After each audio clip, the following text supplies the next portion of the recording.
animal communicator, author, speaker, founder of Communication with All Life University, and I've also been a TEDx speaker, and I've got more books coming out, but that's another story. Anyway, I'm here to share with you quite a few stories, and partly I'm here, actually the whole reason I'm here is that my mission, and I've had it written down on the wall for forever. I remember typing it out the first time. And my mission is to empower others to deeply connect with all life so that together we can give a voice to those who can't speak for themselves and ultimately heal the planet. And I remember reading, I love to read about people that have big missions, and Tony Robbins said that, it should almost be uncomfortable, right? And that it's uncomfortable for me to sit here and say that, but the whole theme of today is about uncomfortable emotions to begin with. But anyway, part of that mission also includes getting people to, I want to help 1 million animals and their humans, and I certainly can't do that alone. So I'm enrolling you to help me. But going back to uncomfortable emotions, this is a big stretch for me, by the way. I probably look comfortable here because I do have this degree in theater, and I'll talk about that in a minute. But, it's a lot to come on here every day and say, I'm doing this thing. So I really appreciate you being here, because you being here tells me that you want to do this thing too. And that's why I'm doing this, because I can help you. I can help you. I've helped hundreds and hundreds, if not, I've helped thousands of people learn to communicate with animals, and then hundreds to really get great at it when they've taken that on as their personal mission. But going back to uncomfortable emotions and all of that, I said yesterday that, that there was an invisible sign, and that there's actually a sign. Did we put it up? It doesn't matter. Anyway, there's an uncomfortable, so there we go. That, you're someone that loved animals, and Becky McPherson, I'm just going to call you out as being a great artist. She's an animal communication artist. She's one of my graduates, and she's in my teaching program, and she does art and animal communication. But anyway, you love animals. You've probably been the weirdo most of your life. You've been overly sensitive your whole life, and now you're home. And the reason this is so important is that if you were like me, you were overly sensitive as a kid, and there was no place to put it. There was no place, those kind of big emotions were inappropriate. Well, that's actually the life of an empath. And I actually have a little theory that a lot of us, some go down the track of empath and some go down the track of narcissist, because there's usually some damage that happens, and the empath has way too many places, it's impossible to contain. And then there become kind of these crazy outlets. And often one of the outlets is animals, being really close with an animal, being able to talk to an animal like you can't talk to humans, right? Being able to share space with an animal who just gets you no matter what, right?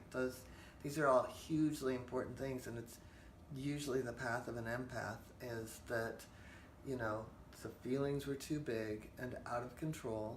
There was no place to put them. People thought you were too sensitive. I know that I was called that my whole life. And there were times, and I don't know about you, where, you couldn't stop crying once you finally started. And it even brought up, like, now I'm afraid to cry because I'm not going to stop. So there's a lot of those kind of feelings when you're an empath, and there's a lot of that kind of having to squelch that your whole life, right? And so I personally, well, first of all, I feel like that makes my animal communication journey pretty intense and wonderful, because I feel like if I spent most of my life having almost inappropriate emotions, allegedly inappropriate emotions, and I wasn't able to express it, what are these animals in our household feeling, right? And so, and I want you to go ahead and, are any of you feeling like you're empathic? Because is this resonating with you? Were you somebody that had big emotions and lots of, and no place to put it, but you hung out with animals? We have a lot of responses. Okay. So I have a feeling I'm not alone. Go ahead. Britt Marie says, love it, Joan, you're amazing. Eleanor says, hi, Joan. Animal communication artist, what a unique job. Oh, she's awesome. Deanna, Emerald Angel Chalice says, hello. Beautiful painting. Yes, overly sensitive here too. And I had a lot of fun with her in Prague years ago, and yeah. Sharon Dugan, I love her response. She says, I like animals and tolerate people. That is so Sharon, and if you meet Sharon, which one day you will get it. She's very dry. So yeah. And Deanna Emerald also says, Joan, you're speaking my language. Deneen, I can't pronounce her last name. It starts with a Z. She says, that's me. Sorry, Deneen, if I can't pronounce your last name. And Eleanor says, oh, wow, I'm an empath. This is how I feel. And Deanna says, love you, Joan. I love you, too. And I love being here. It was a little bit of a stretch, like all of a sudden everything went wrong this morning. And now we've got Queen Latifah shooting through the house because she's an empath, too. But I think of an animal communication session as like, even though I get on the phone with somebody that I don't even know, and I'm talking to their animal in a really intimate way, I feel like it's like having a good cup of coffee with someone. So I keep bringing my cup of coffee because I want you guys to feel like you're in my house with me and we're having a good, rich cup of coffee or a rich cup of tea. And so anyway, and this is a safe space. People that come to my workshops know my home, my online courses, it's a safe container to be this person, with the big unexpressed emotions, and finding ways in our life that we get to express them, and finding ways then to express these feelings and thoughts and these behaviors for these animals. I actually think that I went into the theater. I got a degree in theater, and I think that I went into the theater because I found a place to express it. And I feel like a lot of empaths go into either healing or the arts, and they might start in the arts before they get to healing because you get to express it.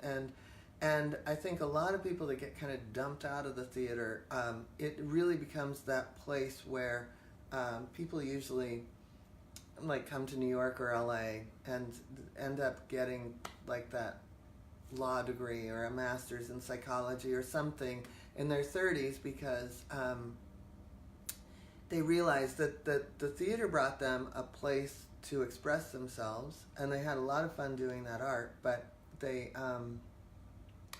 really had something bigger to contribute, and it wasn't going to be through this character.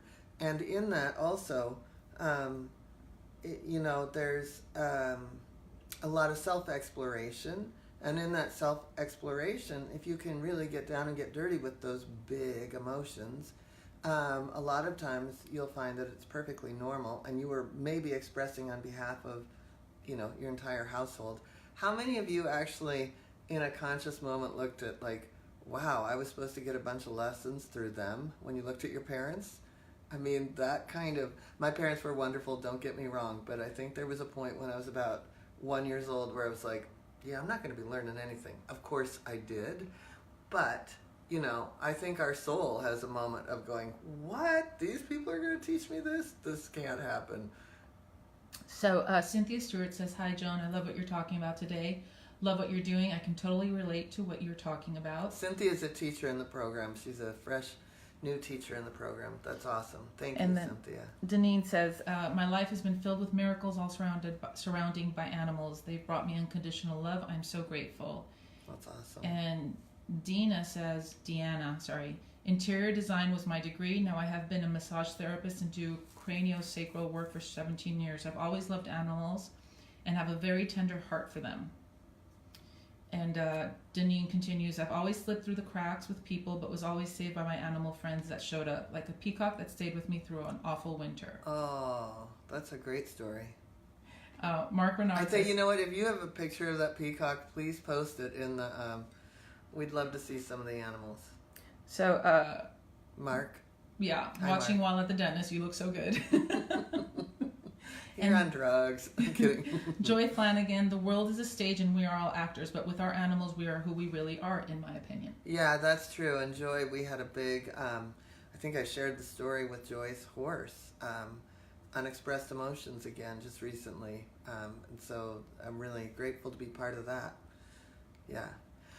So anyway, I feel like, you know, the unexpressed emotions that we've had, when we come to animal communication, we have the opportunity now to express and to share on behalf of the animal, so that the person gets to see what they're from their animal's experience. And I had something so, this is really, I mean, this is, talk about a great teaching moment.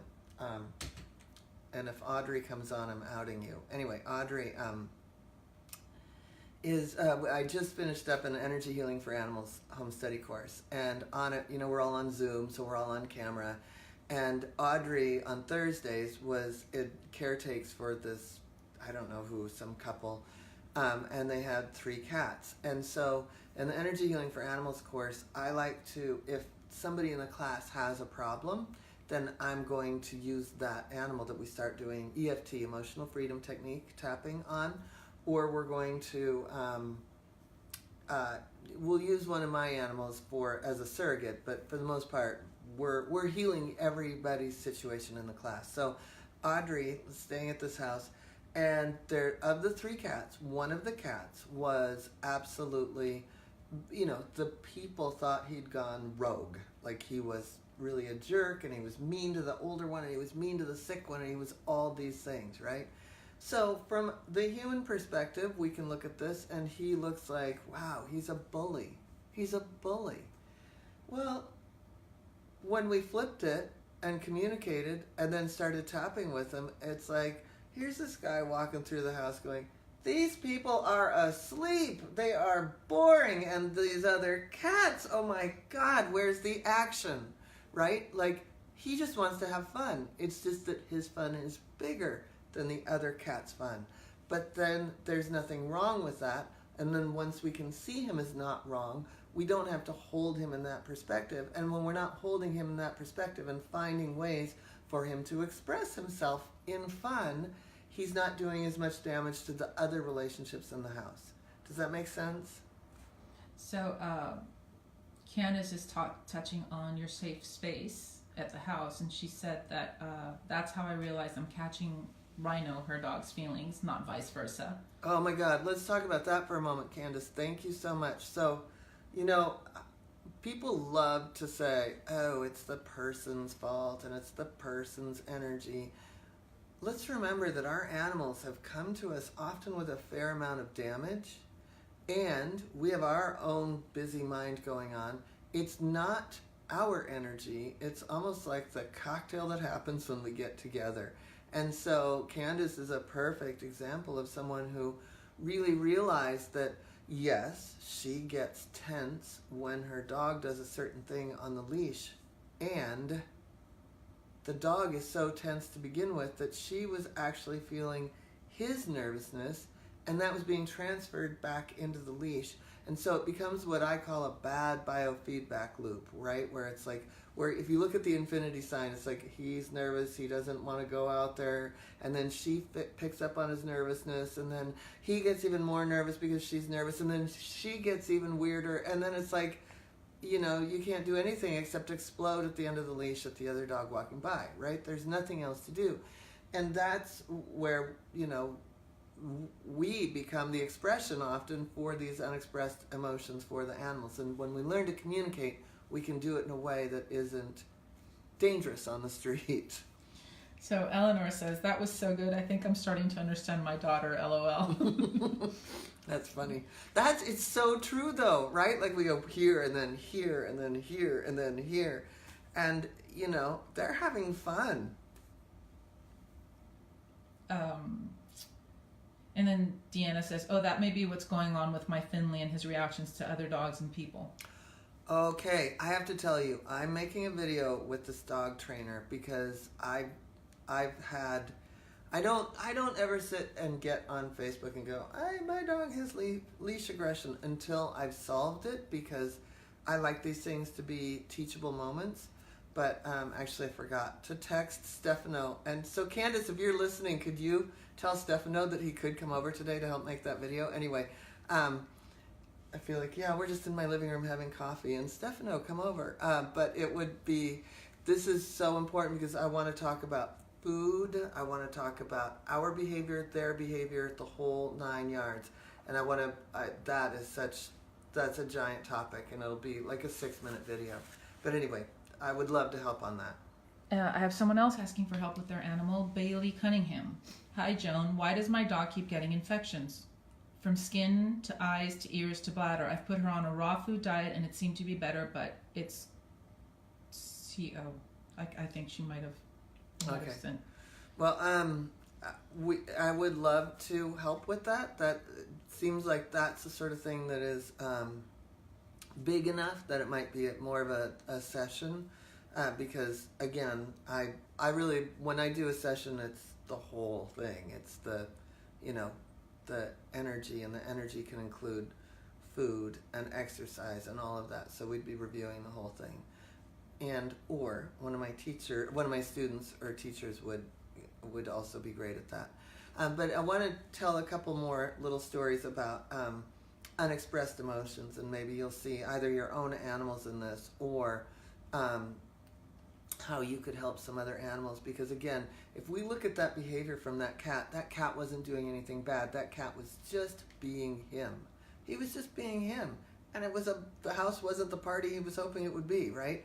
So those are the sorts of things when we can see from their perspective that their unexpressed emotion isn't bad. It just needs to find the outlet. And I had, here's another place where this is profound, when you get to the unexpressed emotion. Because what happens when we don't express our emotion? We either get sick or we turn in on ourselves and we shut down, right? And so same thing happens for the animals.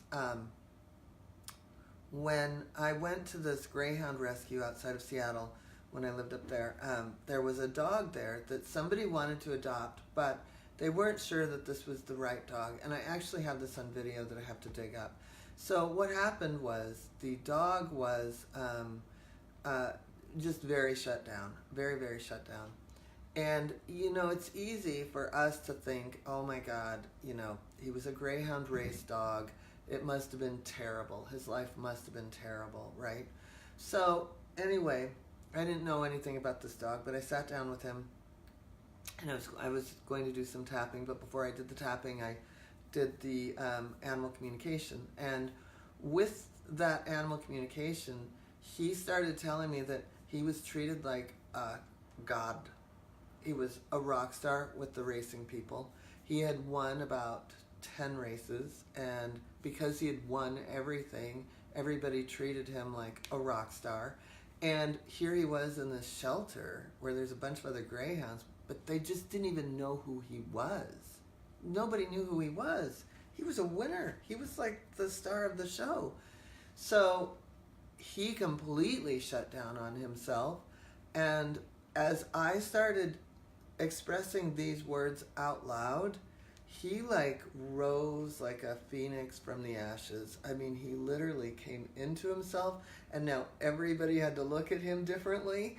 And he really became that dog, and that woman adopted him that day, and he got along with all the other dogs because they all had their place, and then he was able to be that rock star walking through. So, those unexpressed emotions that get turned in are damaging for our animals too. And I mean, even a horse that I got, what's the big smile? Deanna Merrill says, "Ha, Rockstar Kitty just popped up behind you." That's Queen Latifah. And we've got a couple of more comments. So yeah. Okay. So Yasmin wants to comment on the dog with the infections and all that. She said that maybe the CBD oil would help. Oh, yeah. Oh, yeah, I forgot. I have a CBD oil company called Jill and Joan. And I'm happy to, we'll share the link in there because the CBD oil would definitely help. Thank you. And then we have a very, it's okay, I'm going to try and pronounce this name again. So sorry. Yekinon. Okay, I can't pronounce his name. I'm so sorry. Hi, Joan. We have a rescue dog who has sporadic separation anxiety. We've done all the usual behavior things and nothing has worked. He is harming himself constantly, trying to escape his kennel. 18 staples in his side this week. No one else seems to be able to help. Any out of the ordinary advice?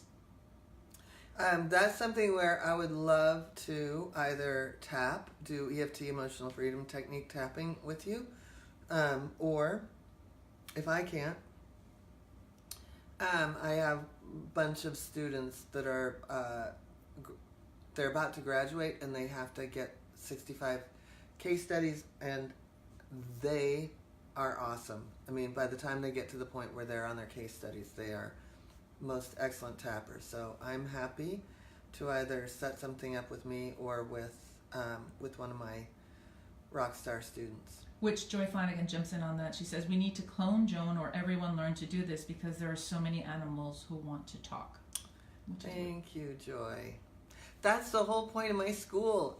That is exactly why, because I feel like there was a certain thing I was doing that really shifted things so fast, and the whole point of my school is to create an army. So thank you. Okay, so and I have one more little story about how healing true expression is. There are so many animals that are in jobs that they don't want to do, and they end up hurting themselves, like this dog that they were just talking about. And not that he's not in a job that he doesn't want to do, but he's clearly expressing that he doesn't want to be alone. But my horse Raleigh that I lost, yesterday was his birthday, but I lost him, it's 3 years this year. He was a big off-the-track thoroughbred, and when I met him, he was jumping, and he didn't want to jump anymore. And I didn't know he was going to end up being my horse. But the woman that had him was a trainer, and she said he was for sale. And I fell in love with him instantly. It was a year later before I got him. But he was so, he didn't want to jump. He just did not want to jump. And he told me that he had injured himself at the racetrack in the starting gate, that he got his right hind leg stuck. And the trainer just kind of like glazed over and was like, Well, she called the original owner, and the original owner said, yeah, he had an accident in the starting gate, and actually sent her the x-rays from that accident. And then a year later, I end up with him, and she gave me those x-rays with him because, yeah, she wanted me to have those. And usually when you hand a horse over, you handle their medical records. So here was this horse that didn't want to jump, and it was because it was painful. So he went to great lengths to be kind of the bad boy and to be a badass and to scare people so that they wouldn't jump him, when the truth is he was fine to be. I mean, I rode him dressage for the next, I had him 16 years. So he was my partner in my knight in shining armor. But we didn't do what he didn't want to do, right? Like, that wasn't, once I knew I didn't want to jump anyway, but he didn't want to. And so his not wanting to do something was dangerous. And plenty of people have that dog or that horse or even that cat in their house. So again, once we can get to some of these unexpressed emotions, that's when we can really heal. And I feel like just listening to someone often is the most healing thing on the planet. We don't have to come up with a plan. We don't have to come up with anything. We can just sit and listen. And that's the beauty of animal communication, because all these animals have so many unexpressed emotions, just like we did. And when we can identify that we've been this empath our whole life, and we can stay safe in our own emotional base and not take on others because we learn boundaries. I'm the boundary queen in my school. Then we can really help, and that's part of my mission. Yes. So, sorry, where did she go? Here she is, Michelle Hess. Mm-hmm. She, which is going into like talking to your own animals, how you did with Raleigh. She says she can hear other animals, wild ones especially, but not my own pets. Is this weird? No, it's very common at first, and eventually, when you get really good at this, you absolutely know what's going on in your own house. But it's there are a couple of reasons. One is, my guess is, you're not. I mean, I think that especially if you're hearing wildlife, that it's kind of what I would call a drive-by, right? Like you're able to like, wow, I just picked up on that because you're open and aware and you're in awe or something like that. But when we're at home, we often have an agenda, right? We're thinking, oh my God, I need my dog to like this food, or I need my cat to want to jump through a hoop, or I need my dog to love agility, or I need, you know what I mean? Like we have, I like to think that I'm as open as can be, but I also, you know, I want harmony. I don't want somebody to not like each other. So those sorts of things are, we just have our own agenda with it. And once we can get neutral and really set up for the idea of harmony that I talk about a lot in my second book, Energy Healing for Animals, then we're able to really, really fine-tune what's going on in our own household. Yeah, Joy Flanagan says she has a book for tapping to alleviate anxiety in humans. She says she's just going to watch you instead. That's so funny. And so to let people know that are wanting the case study to be part of the case studies, we will contact them after this and get them in touch with absolutely, absolutely. And so I've really enjoyed being here. It's been really fun. And I'm really, again, my mission to empower others to deeply connect with all life so that together we can give voice to those who can't speak for themselves and ultimately heal the planet. Like that is my mission. And it includes this year helping at least 1 million animals, and that's going to automatically help a bunch of people. And so if you feel if you feel like that speaks to you, or even part of it, or you want to learn more just about your own household in terms of communicating, I've got this masterclass all week next week. It's free. It's going to be really fun. I've never done anything like this. And it's called How to Communicate with Animals, Learning How to Communicate with Animals with Joan. And I'm Joan. And I'm going to teach for the first time here, free, live, and it's really fun. So I think, is the Facebook group in the comments? Okay, so you join that, and if you know other people that are interested or would love to do this or are called to do this, and maybe you just accidentally got on and you couldn't care less about this, but maybe 9 of your friends want to do it, then please share this video or share the link, and let's get in, and we're going to have a big old party. And and also, super important, if you can't get on the live, because I'm going to do it next week at 11 a.m. Pacific, just get in the group, because the videos are going to be replayed in there, and they're going to be kept in there, and so you'll be able to have access to it even if you're not going to be able to get on there live. I mean, you might be seeing this tonight. So if you're seeing this tonight, know that in that year, next week, you could see everything when you get home from work. So thank you again, and I will, yes. Just to let them know that in the description of this live feed is where the link is to the masterclass. Okay, so yeah, the link to the masterclass is in the description of this live feed. On the top. On the top. Perfect. Isn't that cool? Okay. Thank you, and I'll see you tomorrow. Bye-bye.